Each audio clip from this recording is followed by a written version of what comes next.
All right, hey everyone, this is Paul C. Torina, nutritional therapist, Nativist life coach out of Las Vegas. And cross your fingers that this goes well here. I have the camera set up and did 10-15 minutes of shooting over here. The camera shut down, low power mode. Sun got on it. It was too hot, just like several different iterations and stuff like that always happens. You're going to see these videos. It's just crazy to try to find the right situation and setting and everything. So what we wanted to do is give you a brief recap of our goals, because we all have come out of our initial meeting and it was a lot of information. We spent a lot of time together. It was completely necessary because I feel like, we've done this enough times with private clients and in group settings that we need that preliminary information to make an argument for why we do what we do. Future meetings will not be that long, but it was necessary to go through that. And at the same time, I feel like some people maybe felt a little overwhelmed with how much information that was. So I wanted to boil it down and make sure that we just recapped our goals and kept it super, super simple. First of all, remember, completing the I Am the Hero section is extremely important and extremely beneficial at an unconscious level.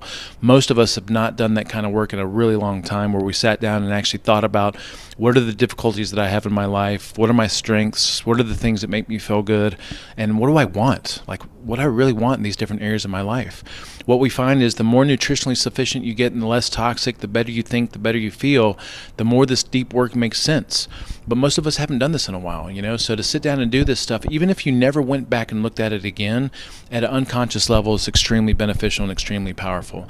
So make sure that you complete that I Am the Hero section. It's also going to translate over into the application.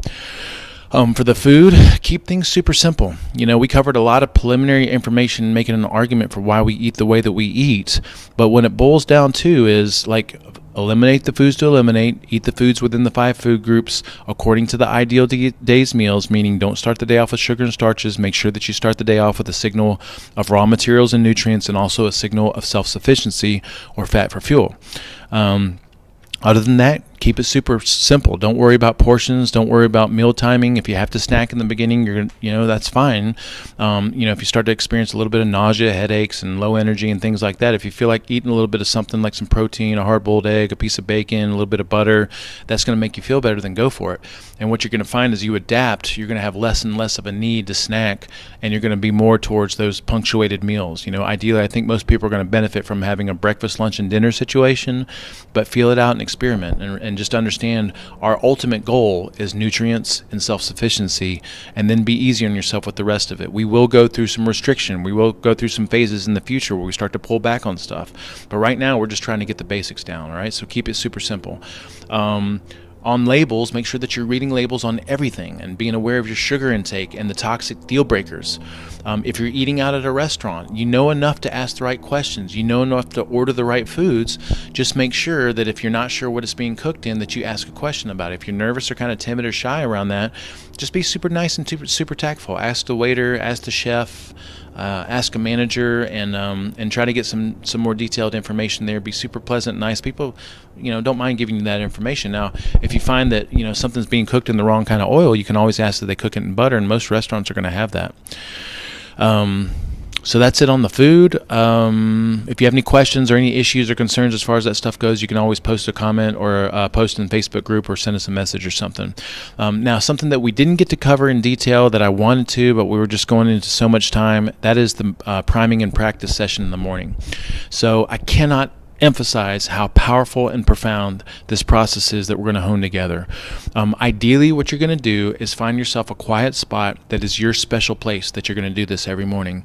It can be on your patio, it can be on your deck, it can be in your living room, it can be in your bedroom. It doesn't matter. It just needs to be somewhere that feels a little bit ritualistic. For me, I get up 3:45 in the morning. I do just a little bit of envisioning when I'm laying in bed before I get out of bed, and then I get everything ready and come and work out at the CrossFit gym here at the CrossFit Combine at 5 o'clock.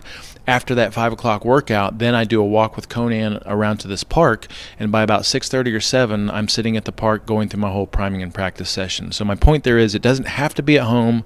It doesn't have to be right when you wake up, but it needs to be in the early part of the day before the craziness of your day starts, because our goal with this process is to set an intention for the day. It's like to precipitate our intention on the day, and there's no better way to do it than with this process. So the process is this.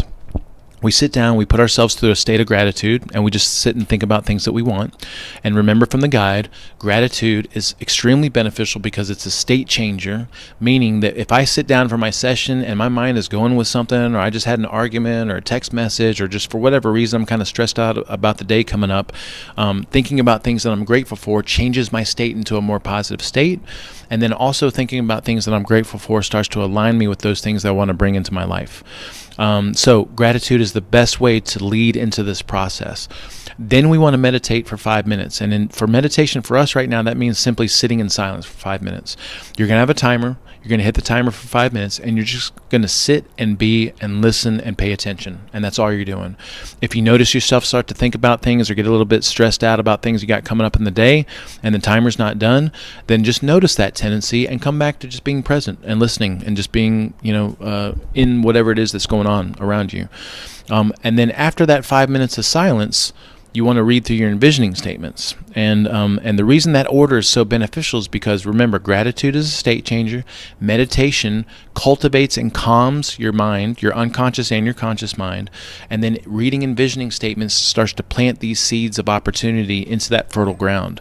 And then with that information, your unconscious mind is going to work on that stuff in the background as you're going throughout your day. And we talk a lot more about this at the next session. So now for the envisioning statements, there's a page in the guide that goes through in detail how to create your envisioning statements. But in a nutshell, make sure that you read through that information. All we're looking for is to create the statement itself. We're not doing the number 2s and 3s on those boxes.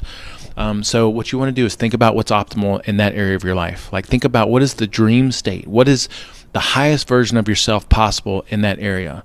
And then you want to cultivate some statements or maybe brainstorm some ideas around that, and then come up with a couple of statements or an envisioning maybe paragraph or something that describes you at your highest and best self in that area. Always state your statements in the present tense as if they already happened, because the unconscious mind does not know the difference between past, present, and future.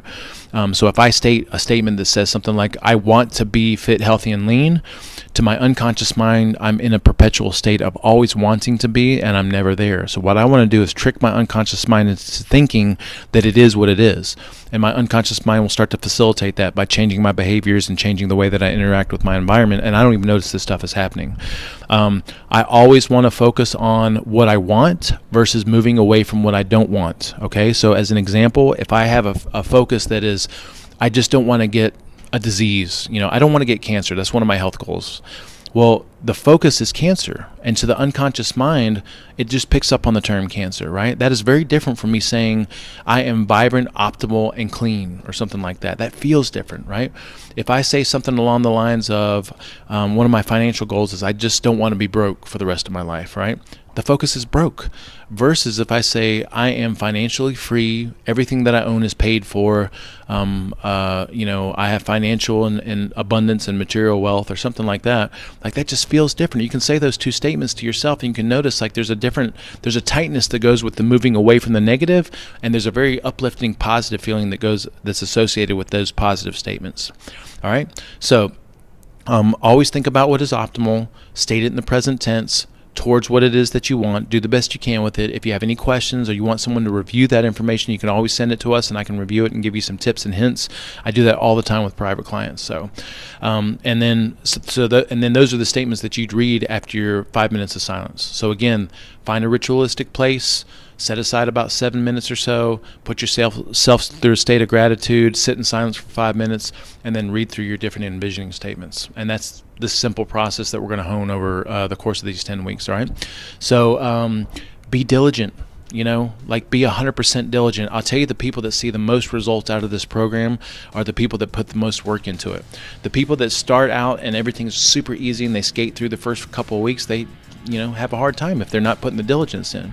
So what we want effort, we want diligence, and then the results will come if you put the diligence in. So be as squeaky clean as you possibly can with this stuff, and also at the same time be easy on yourself. If you have some struggles or some difficulties, or you fall off or something happens along those lines, reach out for support, but also just pick yourself back up and keep moving forward, because remember, we're not looking for perfection. We want to strive for perfection and then learn from our difficulties. Better is better. Better is always better, okay? Let us know if you have any questions. There's so much love and support here for you guys. Thank you so much for tuning in.